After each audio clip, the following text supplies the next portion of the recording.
The first element of the song to kind of come into existence was the synth loop. I'd found this preset in Reason, and I really liked the aggressive filter envelope and stuff. It kind of inspired that intense chord progression. Next up was the drum loop. It originally sounded like this. I ended up chopping it up and syncing it with the synth stabs, so they're the same rhythm. Kind of made the beat more conceptual rather than something you've heard a million times. The drum machines brought in this mid-2000s sound that I really, really liked. After I had these elements, I kind of just did some arranging, and the verses kind of just fell out. The chorus was actually the last thing that I wrote. If I'm everything you ever wanted, if I'm everything. There are 5 vocal tracks. They're kind of panned in various ways. They've got various amounts of auto-tune, format shifting, kind of gives it this otherworldly sound.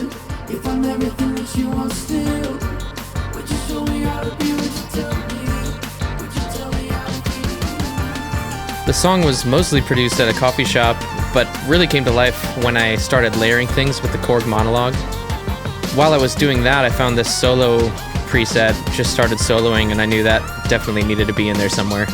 On the ride home from the coffee shop, Bon Iver's Hey Ma had just come out, so I knew I needed to sample that.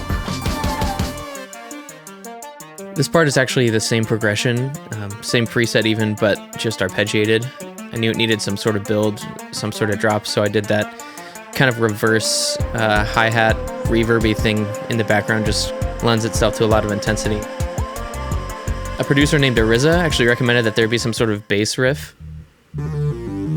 So that became a really special moment. And there's some other special things, like there's a sample of Fred Rogers talking about why he loves music. There's these really ambient pads from Spitfire Labs, the Spitfire Labs collection. And then there's these rhythmic, glitchy things that actually also came from the Korg monologue. Really added a lot of movement. And after that was in there, it was pretty much done.